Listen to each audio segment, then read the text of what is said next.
course, and in the disciple course, part of the course is also talking about the 10 offenses to be avoided in chanting the holy name. யாரெல்லாம் தீட்சை எடுக்க வேண்டுமோ, தீட்சை பெற போகிறீர்களோ, நீங்கள் அனைவரும் இந்த அகில உலக கிருஷ்ண பக்தி இயக்கம் ஏற்பாடு செய்துள்ள தீட்சை பெறுபவர்களுக்கான அந்த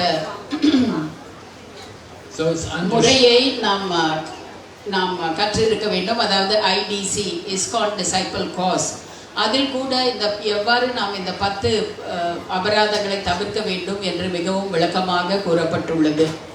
So we understand that all of you are familiar with the 10 offenses, but we want to explain some of the significant points. எனவே உங்கள் எல்லோருக்கும் இந்த 10 அபராதங்களை பற்றிய விளக்கம் பரிச்சயமாக இருக்கும் என்று நாம் நம்புகிறோம். எனினும் இந்த வைபவத்தன்று நாம் இதற்கு ஒரு விளக்க உரையை அளிக்க விரும்புகிறோம். So before we recite the 10 offenses, usually we explain that if we commit offenses in our chanting, then we're not going to get the goal of the chanting, which is to develop love of God. நாம் எப்பொழுதும் இந்த 10 அபராதங்களை பற்றி நாம் வாசிக்கும் போது அதற்கு முன்பாக எவ்வாறு நாம் ஜபம் செய்வதின் இலக்கு என்ன என்பதை பற்றி நாம் அறிவிப்போம். நாம் இந்த அபராதங்களை தவிர்க்காவிட்டால் நாம் அந்த இலக்கை, அதாவது கிருஷ்ண பிரேமையை அடைவது மிகவும் கடினம். So the first offense is to blaspheme the devotees who dedicated their life in propagating the holy name.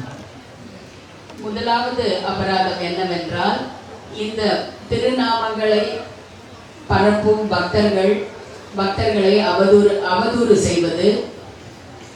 So as was mentioned this morning, to avoid offending devotees, the thing we can do is to glorify the devotees, to appreciate the devotees. எனவே இந்த அபராதத்தை நாம் தவிர்க்க நாம் என்ன செய்ய வேண்டும் என்றால், நாம் இந்த பக்தர்களை நாம் எப்பொழுதும் புகழ வேண்டும், அவர்களுடைய மகிமைகளை பற்றி பேச வேண்டும். If we have the habit to criticize and to find faults, then we should look at ourselves and we should be critical of ourselves and not critical of others. நாம் எப்பொழுதும் மற்றவர்களை பார்த்து குற்றம் கூறும் ஒரு பழக்கத்தை கொண்டிருந்தால், நாம் முதலில் நம்மையே நாம் பார்த்து கொள்ள வேண்டும். நம்மையே நாம் பார்த்து நம்முடைய குற்றங்களை திருத்திக் கொள்ள வேண்டும். See our own faults. Don't look at the faults of others. See the good in others. See the faults in ourselves.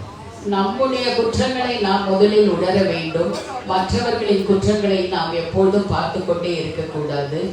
நம்முடைய குற்றங்களை உணர வேண்டும், மற்றவர்களிடம் இருக்கும் நல்லதையும் நாம் உணர வேண்டும். But to be critical of others, it is very bad for our spiritual life. It is called the mad elephant offense. மற்றவர்கள் மீது எப்பொழுதும் குற்றம் சொல்வது பழக்கம் என்பது மிக மிக அபாயகரமான நம்முடைய ஆன்மீக வாழ்க்கைக்கு அபாயகரமான ஒரு பழக்கமாகும். இதற்கு மத யானை போன்ற அபராதம் என்றும் வர்ணிக்கப்பட்டுள்ளது. Devotees would often write to Srila Prabhupada, and if some devotee wrote to Srila Prabhupada criticizing the devotees, Prabhupada would feel very discouraged and disappointed. பல பக்தர்கள் பிரபுபாதாவிற்கு கடிதம் எழுதும்போது மற்றவர்களை குற்றம் கூறி கடிதம் எழுதியிருந்தார்கள். அதை படிக்கும் போது அவருக்கு மிகவும் ஏமாற்றமாக இருக்கும்.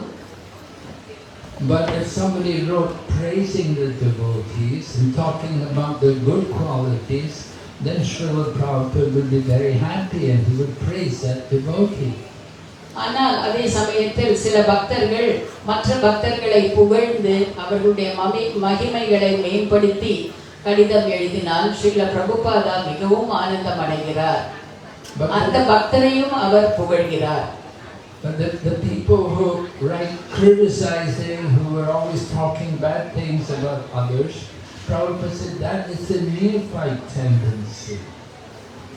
பிரபுபாதர் கூறியிருக்கிறார், எப்பொழுதும் ஒருவர் மற்றவர்களின் குற்றங்களையே பார்த்து கொண்டு அதை பற்றியே பேசிக் கொண்டிருப்பது ஒரு மிகவும் இளநிலை பக்தர் மன நிலையை விளக்குகிறது. So if you're not happy with something, you don't have to tell everyone about it. உங்களுக்கு யார் மீதாவது அவ்வளவு சந்தோஷம் இல்லை என்றால் அதை பற்றி எல்லோரிடமும் நீங்கள் கூற தேவையில்லை. Rather, it's better just to show an example yourself. Be an example for everyone. அதற்கு மாறாக நாம் மற்றவர்களுக்கு ஒரு எடுத்துக்காட்டாக இருப்போம். And that will be good for others and it will be good for us also. Setting a good example, working cooperatively and enthusiastically will help to create a nice spiritual atmosphere. இவ்வாறாக ஒரு நல்ல முன் உதாரணமாக நாம் இருந்தால் அது நமக்கும் நல்லது, பிறருக்கும் நல்லது. இவ்வாறாக நாம் எல்லோருடனும் நன்றாக ஒற்றுமையாக இருந்து ஒத்துழைத்து நாம் நடந்து கொண்டால் நிச்சயமாக ஒரு மிக அழகான, அமைதியான, ஆனந்தமான ஒரு சமூகத்தை நாம் உருவாக்க முடியும். Then the second offense is to consider names of demigods like Lord Shiva and Lord Brahma to be equal to or independent of the name of Lord Vishnu. இரண்டாவது அபராதம் என்னவென்றால், தேவர்களான சிவபெருமான் மற்றும் பிரம்மன் எல்லோரும் அவர்கள் விஷ்ணுவின் பெயருக்கு நிகராக நாம் அவர்களை நினைப்பதுதான். We chant the holy names of the Supreme Lord. We don't chant the names of the other gods. நாம் பரமபுருஷ பகவானின் திருநாமங்களை மட்டும்தான் ஜபிக்கிறோம், மற்ற தேவர்களின் நாமங்களை ஜபிப்பதில்லை. The third offense is to disobey the order of the spiritual teacher. மூன்றாவது அபராதம் என்னவென்றால், நாம் ஆன்மீக குருவின் கட்டளைகளை மீறி நடப்பது. Rather, the order of the spiritual teacher should be taken as our life and soul. ஆன்மீக குருவின் கட்டளைகள் எல்லாம் நம்முடைய உயிருக்கும் ஆத்மாவுக்கும் நிகராக நாம் அவற்றை உணர வேண்டும். We should want to dedicate our life to the service of our spiritual teacher. நாம் நம்முடைய வாழ்க்கையை குருவின் சேவையில் சரணடைய வேண்டும். And the fourth offense is to blaspheme Vedic literature or any literature in pursuance of the Vedic version. நான்காவது அபராதம் என்னவென்றால், வேத இலக்கியங்கள் மற்றும் அதை சார்ந்த ஆன்மீக நூல்கள் இவற்றை நாம் குற்றம் கூறுவது. It is pointed out that if we're not reading the books regularly, then that is an offense. மேலும் என்ன கூறப்பட்டிருக்கிறது என்றால், நாம் இந்த நூல்களை எல்லாம் படிக்காவிட்டால் அதுவும் கூட ஒரு அபராதமாகும். Srila Jayapataka Swami Maharaj has been speaking regularly about the importance of reading Prabhupada's books. Srila Jayapataka Swami Maharaj அவர்கள் எப்பொழுதும் அவருடைய சொற்பொழிவில் இந்த நூல்களை எல்லாம் படிப்பது எவ்வளவு முக்கியம் என்பதை பற்றி வலியுறுத்தி இருக்கிறார். We should read Srila Prabhupada's books. Don't worry so much about reading others' books, but first focus on reading all of Srila Prabhupada's books. எனவே நாம் ஸ்ரீல பிரபுபாதாவின் புத்தகங்களை படிப்பதில் மட்டுமே கவனம் செலுத்த வேண்டும். மற்ற நூல்களை முதலில் இவை எல்லாவற்றையும் படித்து விட வேண்டும். Without having a good understanding of Srila Prabhupada's books, it will be a little dangerous for us to go and read others' books. Srila பிரபுபாதாவின் நூல்களில் உள்ள கருத்துக்களை சரியாக புரிந்து கொள்ளாமல் நாம் அந்த புத்தகங்களை சரியாக படிக்காமல் மற்ற நூல்களை படிக்க ஆரம்பித்தால் அது ஒரு மிகவும் அபாயகரமான புரிந்துணர்வை நமக்கு ஏற்படுத்தக்கூடும். Srila Prabhupada would often say, everything is in my books, you just have to read them carefully. Srila Prabhupada அவ்வப்போது கூறுகின்றார், எல்லாமே என்னுடைய புத்தகங்களில் இருக்கின்றது, நீங்கள் வெறும் அதை படிக்க மட்டும்தான் வேண்டும். Of course, since Srila Prabhupada's departure, other books have been published by the BBT. They completed the Srimad Bhagavatam, and they published books like the Brihad Bhagavat Amrita. Srila பிரபுபாதாவின் மறைவுக்கு பிறகு பக்தி வேதாந்த புத்தக நிலையமானது இன்னும் பல நூல்களை அது பிரசுரம் செய்தது. குறிப்பாக ஸ்ரீமத் பாகவதத்தை அவர்கள் தொடர்ந்து முடித்தார்கள். பிரிஹத் பாகவதமிர்தம் என்ற நூலையும் அவர்கள் வெளியிட்டார்கள். But first, we want to read Prabhupada's books. Whatever Prabhupada wrote, that's primary importance. That is essential for our Krishna consciousness. முதலில் நாம் ஸ்ரீல பிரபுபாதா எழுதிய புத்தகங்களை தான் படிக்க வேண்டும். அதுதான் மிகவும் தலையாய முக்கியத்துவம் வாய்ந்தது.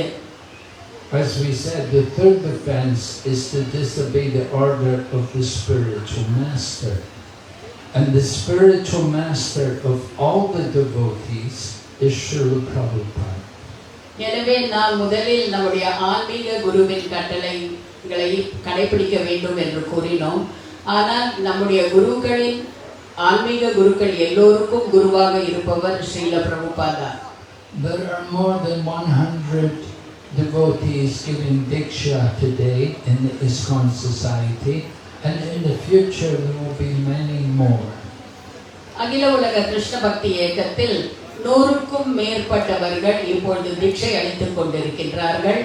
இன்னும் எதிர்காலத்தில் பலர் இதில் சேரக்கூடும். இந்த எண்ணிக்கையில் The preeminent Shiksha Guru, or the instructing spiritual master, is His Divine Grace A.C. Bhaktivedanta Swami Prabhupada. ஆனால் இந்த இயக்கத்தில் இருக்கும் எல்லோருக்கும் பிரதான சிக்ஷ குருவாக அமைபவர் ஆசா பக்தி வேதாந்த சுவாமி ஸ்ரீல பிரபுபாதா தான். And one of the main purposes of initiation is to connect us more closely to Srila Prabhupada and to the entire disciplic succession. நாம் இந்த தீட்சை பெறுவதின் முக்கிய காரணம் என்னவென்றால், இந்த தீட்சையின் மூலம் நாம் குரு பரம்பரையோடு தொடர்பு கொள்ள முடியும். We give importance to Guru. Guru Bhakti is very important, but also we have to have knowledge of Shastra, and we have to also hear from sadhus. We have to hear from other saintly persons who come in our line. குருவுக்கு நாம் முக்கியத்துவம் கொடுக்க வேண்டும். ஏனென்றால் கிருஷ்ண பக்திக்கு குருவினுடைய ஆசை மிகவும் முக்கியம். அதே சமயத்தில் நாம் இந்த இயக்கத்தில் உள்ள மற்ற சாதுக்களுக்கும் நாம் முக்கியத்துவம் கொடுக்க வேண்டும். அடுத்ததாக சாஸ்திராக்கள் வருகின்றன. We say sadhu, shastra and guru. They are all our authorities. சாது, சாஸ்திரா, குரு இவர்கள் மூவருமே அதிகாரபூர்வமான அதிகாரிகள். Guru is the one who knows the Shastra and who presents the message of the Shastra for our understanding. குரு யார் என்றால், இந்த சாஸ்திரங்களை விளக்கி நாம் புரிந்து கொள்ளும் வகையில் நமக்கு விளக்குபவர் தான் குரு. So it's very essential, every devotee should have a program to read Prabhupada's books. எனவே ஸ்ரீல பிரபுபாதாவின் புத்தகங்களை படிக்கும் திட்டத்தில் ஒவ்வொரு பக்தனும் பங்கு கொள்ள வேண்டும். We encourage everyone make a regular program, just like in our temples every day we go through the Srimad Bhagavatam, usually one verse at a time. எவ்வாறு நம்முடைய ஆலயங்களில் நாம் எப்பொழுதும் ஸ்ரீமத் பாகவதத்திலிருந்து ஒரு நாளைக்கு ஒரு ஸ்லோகத்தை படித்து விளக்கிக் கொள்கிறோமோ, அதுபோலதான் ஒவ்வொருவரும் தங்களுடைய வாழ்க்கையில் அன்றாடம் ஸ்ரீல பிரபுபாதாவின் புத்தகங்களை படிப்பதை ஒரு பழக்கமாக கொள்ள வேண்டும். So today we see most devotees are not staying in the temple, they're not in the ashram, they're living in their home outside. So you have to follow everything just as we do it in the temple. You have to read every day. ஆனால் இந்த காலத்தில் பக்தர்கள் எல்லோரும் அவ்வளவாக ஆலயத்தில் தங்கி இருப்பதில்லை. எல்லோரும் தங்களுடைய இல்லங்களில் வெளியே இருக்கின்றார்கள். எனவே அவர்கள் எல்லோரும் நாம் எல்லோரும் இந்த புத்தகங்களை முறையாக படித்து நாம் பக்தி சேவையில் ஈடுபட வேண்டும். You may say, well, I'm only taking first initiation, the second initiation is more for studying scriptures. நீங்கள் கூறலாம், நான் இப்பொழுது ஹரிநாம் தீட்சை எடுக்கிறேன், இரண்டாவது தீட்சை எடுப்பது தான் படிப்பதற்கும் இன்னும் மேலும் சாஸ்திரங்களை புரிந்து கொள்வதற்கும் ஏதுவானது என்று. But if we're not reading regularly, whether you're first initiated or second initiated or taking shelter, if you don't hear regularly, it will be difficult for you to keep up your chanting. ஆனால் நாம் எப்பொழுதும் அனுதினமும் படிக்காமல் புத்தகங்களை படிக்காமல் இருந்தால் நீங்கள் ஹரிநாம் தீட்சை எடுப்பவராக இருக்கலாம், பிராமண தீட்சை எடுப்பவராக இருக்கலாம், குரு ஆஸ்ரயா நிலையை எடுப்பவராக இருக்கலாம். ஆனால் நாம் அன்றாடம் நம்முடைய படிப்பதை நம்முடைய சாதனையாக கொள்ளவில்லை என்றால் நாம் ஆன்மீக வாழ்க்கையில் முன்னேற முடியாது. Then the fifth offense is to consider the glories of chanting Hare Krishna to be imaginary. அடுத்த அபராதமானது நாம் ஹரே கிருஷ்ண மகாமந்திரம் ஜபம் செய்வதின் பலன்களை நாம் ஒரு கற்பனையாக நினைத்துக் கொள்வது. It is said just by one time chanting the holy name we can destroy unlimited amounts of sin. So one may think, oh, I don't believe it, I don't think the holy name could be so powerful. So that is an offense. ஏனென்றால் நம்முடைய ஆன்மீக நூல்கள் என்ன கூறுகின்றன என்றால், நாம் ஒரு முறை ஹரே கிருஷ்ண மகாமந்திரத்தை ஜபம் செய்வதன் மூலம் நாம் செய்த எண்ணற்ற பாவங்கள் எல்லாம் அழிந்து விடுகிறது என்று கூறப்பட்டுள்ளது. ஆனால் இதை நாம் இது எப்படி சாத்தியமாகும் என்று சந்தேகப்படலாம். ஸோ அவ்வாறு சந்தேகப்படுவதும் ஒரு அபராதம் தான். We have to understand there is great power in the holy name, but it depends on the quality of our chanting. நமக்கு புரிய வேண்டும், என்ன புரிய வேண்டும் என்றால், இந்த திருநாமத்தில் அதிக சக்தி, இந்த ஒரு மிக மிக சக்தி வாய்ந்த திருநாமம்.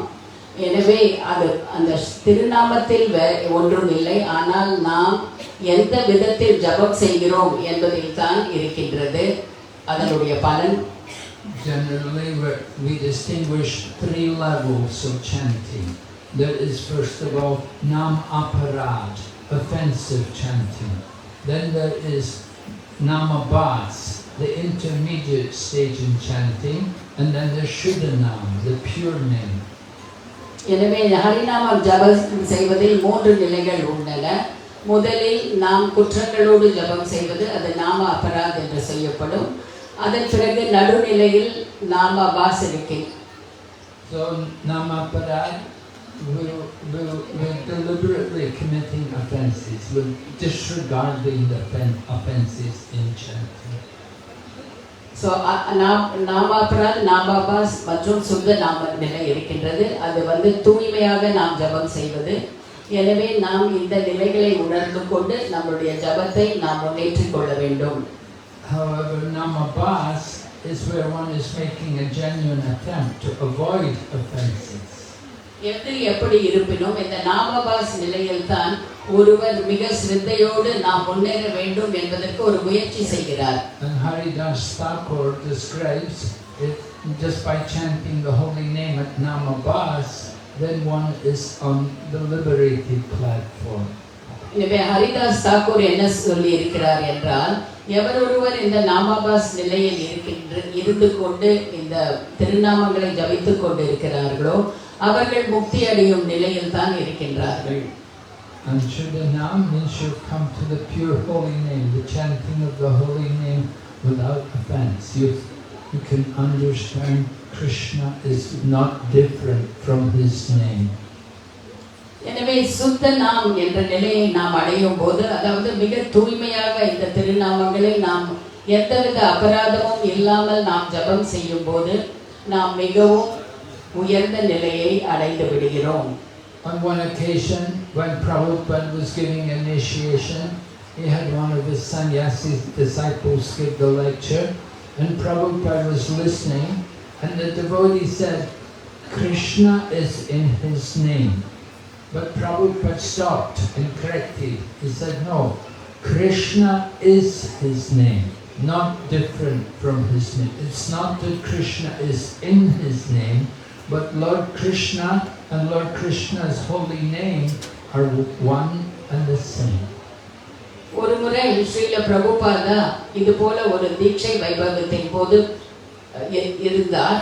அப்பொழுது அவர் தன்னுடைய மூத்த சீடர் ஒருவரை சொற்பொழிவாற்ற சொன்னார். அந்த சொற்பொழிவில் அந்த சீடர் சொன்னார், கிருஷ்ணாவும் அவருடைய நாமமும் கிருஷ்ணாவும் ஒன்று, அவருடைய நாமமும் அதுவே என்று. அப்பொழுது பிரபுபாதர் அவரை திருத்தி, கிருஷ்ணரும் நாமமும் ஒன்றே தான், அவை வேறல்ல என்று விளக்கம் கூறினார். Then the sixth offense is to give some interpretation of the holy name. ஆறாவது அபராதம் என்றால் என்னவென்றால் திருநாமத்திற்கு ஏதாவது ஒரு விளக்கத்தை நாம் கொடுப்பது தான். For example, someone may say, oh, Krishna, the word Krishna means black. So black means something mysterious, something which cannot be known. So Krishna cannot be known. உதாரணத்திற்கு நாம் இப்பொழுது கிருஷ்ணா என்ற வார்த்தையை பற்றி நினைக்கின்றோம். கிருஷ்ணா என்றால் அவர் கருமை நிறமானவர். ஸோ கருமை நிறம் என்றால் அது அவ்வளவு பிடிமானம் இல்லாத ஒரு நிறம். எனவே கிருஷ்ணரும் அவ்வாறே என்று நினைத்துக் கொள்கிறோம். No, this is giving some interpretation. This is an offense. இவ்வாறாக நாம் கிருஷ்ணரின் பெயருக்கு நாமே ஒரு விளக்கத்தை கொடுத்துக் கொள்கிறோம். இது ஒரு அபராதம். The seventh offense is a serious one, because one may think that by chanting Hare Krishna we can commit sinful activities. ஏழாவது அபராதம் என்பது மிகவும் தீவிரமான ஒன்று. அது என்னவென்றால் நாம் திருநாமங்களை ஜபம் செய்யும் போது நாம் பாவ காரியங்களையும் செய்து கொள்ளலாம் என்று நினைப்பது தான். One may think, oh, I'm invited to a party tonight. I'll go to party. There will be drinks. There'll be undesirable foodstuffs. But anyway, I'll go to party and I'll take everything. Tomorrow I'll chant Hare Krishna more to make up for it. Then that is an offense. இதற்கு உதாரணம் என்னவென்றால் நம்ம ஒரு விருந்திற்கு செல்லுவோம், ஒரு மாலை விருந்திற்கு செல்கிறோம். அங்கே எல்லோரும் குடித்து கொண்டும் வேண்டாத உணவுகளை அருந்தி கொண்டும் இருப்பார்கள். நாம் என்ன நினைப்போம், இன்றைக்கு நான் குடிக்கலாம், இந்த உணவுகளை எல்லாம் சாப்பிடலாம், நாளைக்கு தான் நான் ஜபம் செய்ய போகிறேனே, என்னுடைய பாவங்கள் எல்லாம் நான் ஜபம் செய்யும் போது அழிந்து போகும் என்று நினைக்கலாம். இது ஒரு அபராதம். That kind of chanting is like the bathing of an elephant. That the elephant will take a bath and after bathing it will come out, it will roll in the dirt. இது போல ஜபம் செய்வது ஒரு யானையின் குளியலுக்கு சமமாகும். ஒரு யானை எப்பொழுதும் குளித்துவிட்டு வெளியே வரும். வெளியே வந்து அங்கிருக்கும் சகதியில் உருண்டு வரும். So when we chant, we must be very sure to avoid all sinful activities. எனவே நாம் ஜபம் செய்யும் போது நாம் மிகவும் ஜாக்கிரதையாக இருந்து கொண்டு இந்த பாவ காரியங்களை எல்லாம் தவிர்க்க வேண்டும். It is very serious offense to think that, oh, I will do sins but I will chant to make up for it. நான் பாவ காரியங்களை செய்வேன், அதை இவ்வாறு செய்ததற்காக நான் ஜபம் செய்வதன் மூலம் அதை நிவர்த்தி செய்து கொள்வேன் என்று நினைப்பது மிக மிக மிக அபாயகரமான அபராதமாகும். So before coming into Krishna consciousness, one may have committed many sinful activities, but coming to Krishna consciousness means you have to give up all of this and you should regret deeply that you ever performed such things. எனவே நாம் கிருஷ்ண பக்தி வாழ்க்கைக்கு வருவதற்கு முன்னால் நாம் இந்த பாவ காரியங்களை எல்லாம் செய்திருக்கலாம். ஆனால் நாம் இந்த பக்தி நெறியை நாம் கடைபிடிக்க ஆரம்பித்த பின் இவற்றை எல்லாம் நாம் நினைத்துக்கொண்டு அதை பற்றியே நினைத்துக்கொண்டு இருக்கக்கூடாது. Then the eighth offense is to consider chanting Hare Krishna to be an auspicious ritualistic activity as in the Vedas, like karma kanda. எட்டாவது அபராதம் என்னவென்றால் நாம் இந்த திருநாமம் ஜபிப்பதை வேதங்களில் கூறப்பட்டுள்ள கர்மகந்தா என்ற செயல்பாடுகளில் ஒன்றாக கருதக்கூடாது. Karma kanda activities are done for material benefit. Chanting Hare Krishna is not meant to be done for material benefit. It's meant to be for our spiritual benefit. கர்மகந்தா செயல்பாடுகள் எல்லாம் நம்முடைய பௌதிக வாழ்க்கையை மேம்படுத்திக் கொள்ள செய்யப்படுபவையாகும். ஹரிநாம ஜபம் செய்வது அவ்வாறு அல்ல. எனவே நாம் ஹரிநாம ஜபம் செய்வது என்பது நம்முடைய ஆன்மீக வாழ்க்கையில் நாம் முன்னேறுவதற்காகத்தான். So if we think chanting Hare Krishna is just like some karma kandi activity, it's just another pious activity, that is not correct. எனவே நாம் இந்த திருநாமம் ஜபம் செய்வதை ஒரு புண்ணிய காரியமாக கர்மகந்த காரியமாக நினைத்துக் கொள்வது சரியல்ல. இது ஒரு அபராதம். There may be some people who do chanting of Hare Krishna like that, but they don't take initiation. They don't come to Krishna consciousness. சில மனிதர்கள் எவ்வாறாக ஜபம் செய்து கொண்டிருக்கலாம், ஆனால் அவர்கள் தீட்சை பெறுவதில்லை, அவர்கள் கிருஷ்ண பக்திக்குள் நுழைவதில்லை.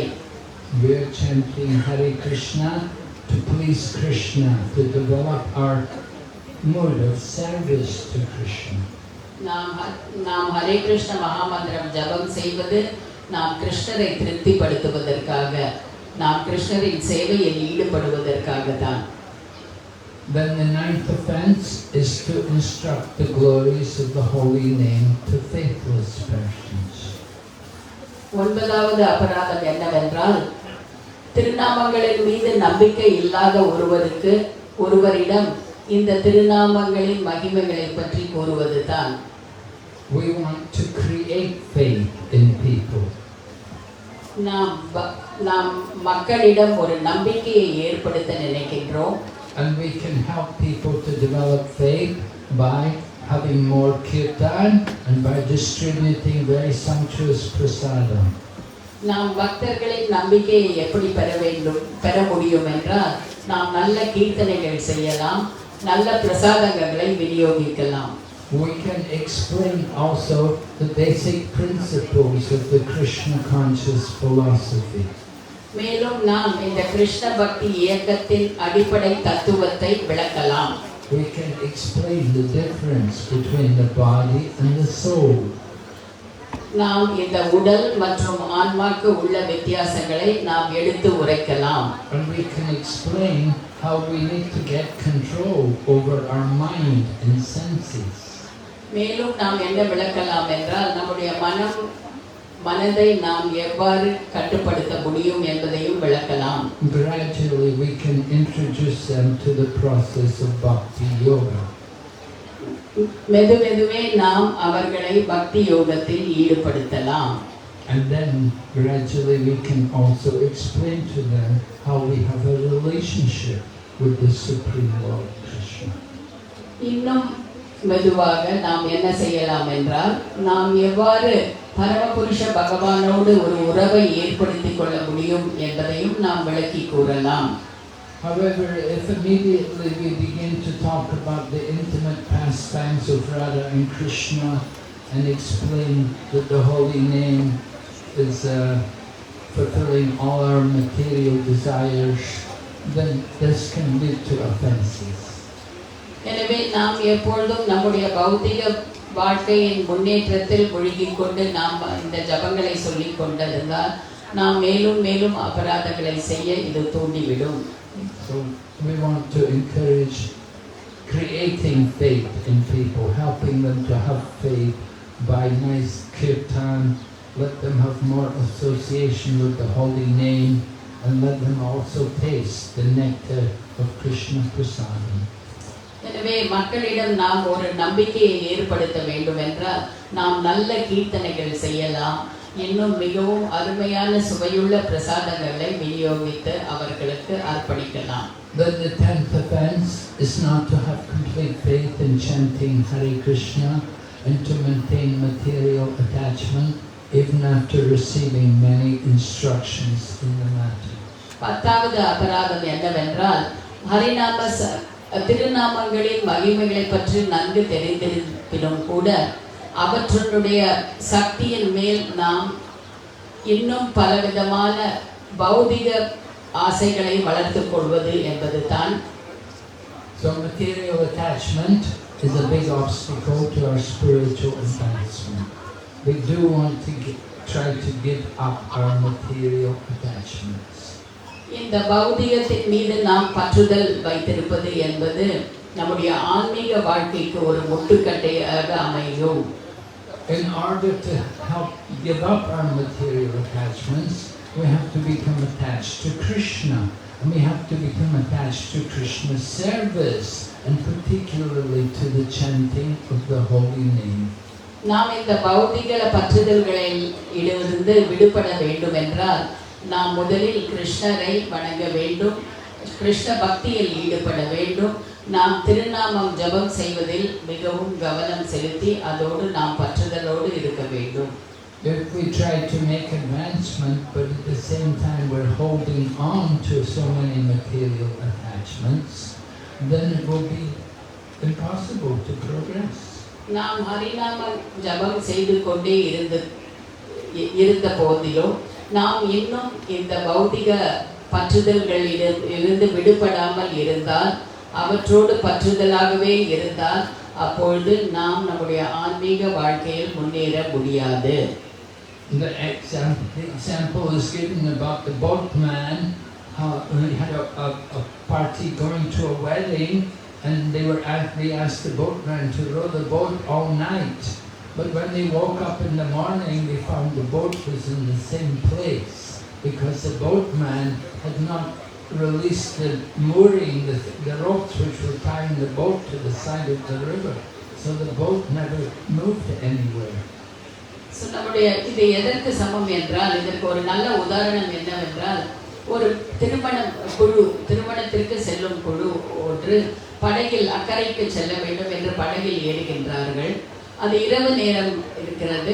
படகை அவர் ஓட்டிக்கொண்டே இருக்கிறார். ஆனால் பகல் வந்த பிற்பட்டுத்தான் அவர்களுக்கு தெரிகிறது அவர்கள் எந்த இடத்தில் ஏறினார்களோ அதே இடத்தில் தான் இருக்கிறார்கள் என்று.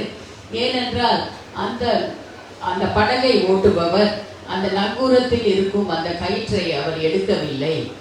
அதால் அது நங்கூரத்திலே இருந்ததால் படகு நகரவே இல்லை. இதுதான் இந்த நிலைமைக்கு ஒரு நல்ல உதாரணம். So the boatman was rowing, but the boat was still attached to the side of the river. So he could not go anywhere. He was wasting his energy. இந்த படகு ஓட்டுநர் அவர் படகை ஓட்டிக்கொண்டேதான் இருந்தார். ஆனால் அந்த படகை அவர் ஒரு பற்றுதலில் இருந்து அவர் அதை நீக்கவில்லை. அதனால் மேலும் மேலும் ஓட்டிக்கொண்டே இருந்து அவருடைய சக்தியை தான் அவர் வீணாக்கினார். So we want to be careful when we do our chanting that we can somehow put aside all of our material attachments and focus fully on the holy name. எனவே நாமும் ஜபம் செய்யும் போது நம்முடைய இந்த பௌதிக பற்றுதல்களை எல்லாம் ஒரு பக்கமாக ஒதுக்கி வைத்துவிட்டு நாம் இந்த ஹரிநாம ஜபத்தில் நம்முடைய கவனம் அனைத்தையும் செலுத்த வேண்டும்.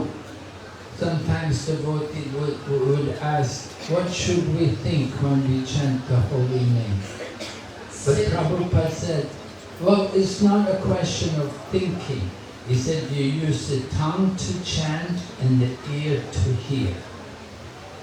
ஒருவர் ஸ்ரீல பிரபுபாதாவிடம் கேட்டார், நாம் இந்த ஹரிநாமம் ஜபம் செய்யும் போது எதை பற்றி நினைக்க வேண்டும் என்று. அப்பொழுது ஸ்ரீல பிரபுபாதா பதில் அளித்தார், இதில் நாம் இதை செய்யும் போது இதில் நினைப்பதற்கு ஒன்றுமே இல்லை.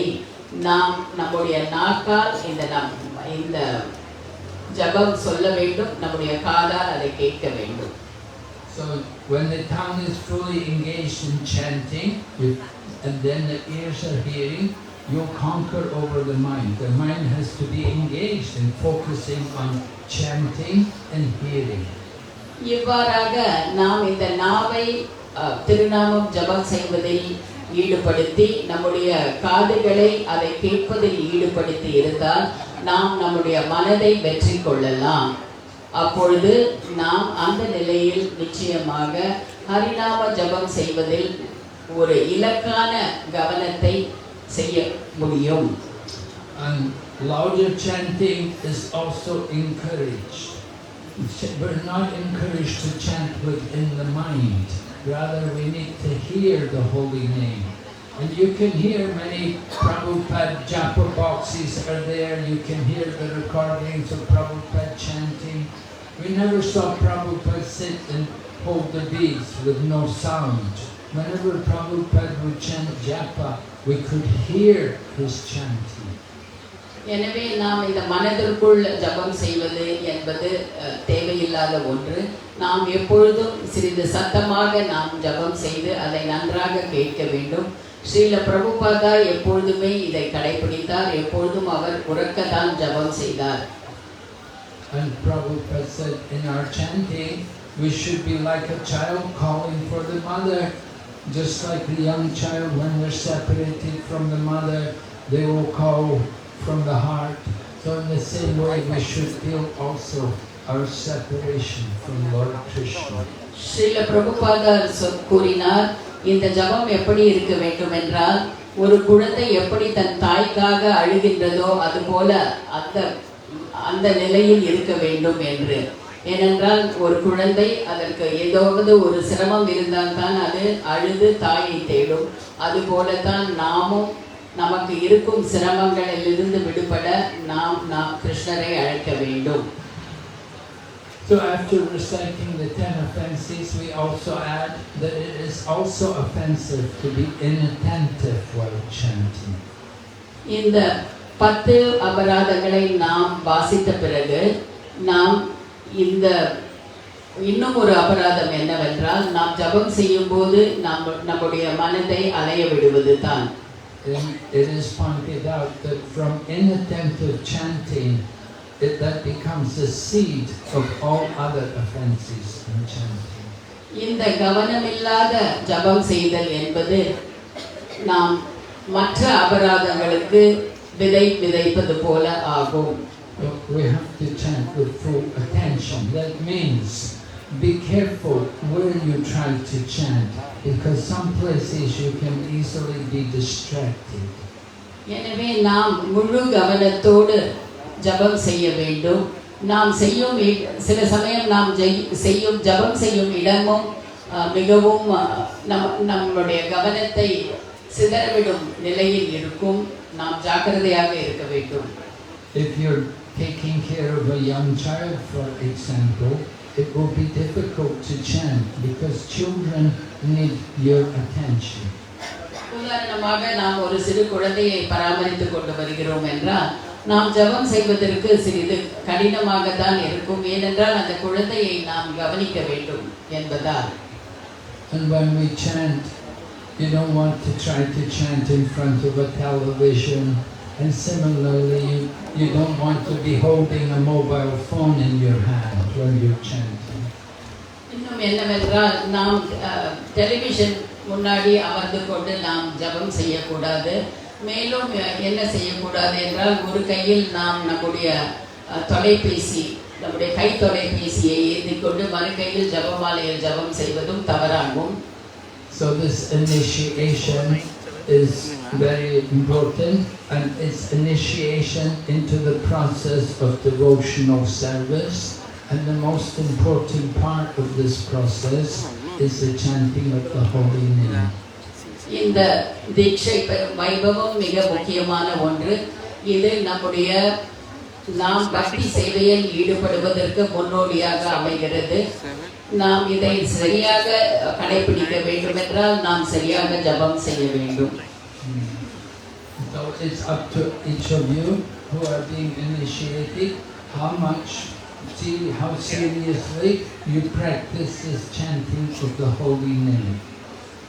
ஸோ ஒவ்வொருவரும் நீங்கள் எவ்வாறு இந்த திருநாமங்களை மிகவும் தீவிரமாக மிகவும் கவனத்தோடு ஜபம் செய்ய போகிறீர்கள் என்பது உங்களுடைய சொந்த முயற்சியாகும். And this initiation is being given, we should understand this is for life. This is not something which you're just going to do today or for a short time, but you're going to keep up this practice for the rest of your life. இந்த தீட்சை பெறும் முறையானது இதை உங்கள் வாழ்நாள் முழுவதும் நீங்கள் கடைபிடிக்க வேண்டிய ஒன்று. உங்கள் வாழ்க்கையின் ஒரு சிறிய காலகட்டத்தில் மட்டுமே இதை கடைபிடித்து விட்டு விடுவது அல்ல. One of our devotees, she was being initiated, and she brought these very beautiful beads, and I was surprised. I said, "Wow, these are really beautiful beads." And she said, "Yes, well, I'm going to use them for the rest of my life. I want to have some good beads." ஒரு பக்தை என்னிடம் வந்தார். அவர் தீட்சை பெறும்போது மிக அழகான ஜபமாலையை எடுத்துக்கொண்டு வந்தார். அதை பார்த்துவிட்டு நான் கூறினேன், இந்த ஜபமாலை மிகவும் அழகாக இருக்கிறது என்று. அப்பொழுது அந்த பக்தை கூறினார், ஆம், நான் இந்த ஜபமாலையை என் வாழ்க்கை முழுதும் நான் பராமரிக்க வேண்டும். அதுதான் அவை ஒரு நல்ல ஜபமாலையாக இருக்க வேண்டும். So I understood she was very serious. She was really taking her spiritual practice and the chanting of the holy name very seriously. எனவே நாம் இந்த திருநாமம் ஜபிப்பதை மிகவும் தீவிரமாக கவனமாக நாம் செய்ய வேண்டும். இதை நம்முடைய வாழ்க்கையில் ஒரு முக்கியமான அங்கமாக நாம் எடுத்துக்கொள்ள வேண்டும். And we should consider the holy name to be our first business in the day. எனவே நாம் இந்த திருநாமங்களை ஜபிப்பது நம்முடைய வாழ்க்கையில் ஒரு நாளை துவங்கும் போது இதுதான் நம்முடைய முதல் காரியமாக இருக்க வேண்டும். We don't want to go through a day where we neglect the chanting of the holy names. நாம் எந்த ஒரு நாளிலும் இந்த திருநாமங்களை நாம் புறக்கணிக்கும் வகையில் நாம் நடந்து கொள்ளக்கூடாது. And we want to chant with quality, avoiding these offenses. நாம் இந்த திருநாமங்களை இந்த அபராதங்களை எல்லாம் தவிர்த்து மிகவும் நல்ல முறையில் நாம் ஜபம் செய்ய வேண்டும். Then you can get the goal of the chanting, love of God. இவ்வாறு நாம் தரமான முறையில் ஜபம் செய்தால் நாம் கிருஷ்ண பிரேமை என்னும் அந்த திருநாமம் ஜபம் செய்வதில் இலக்கை அடைவோம். Okay, Hare Krishna. Hare Krishna.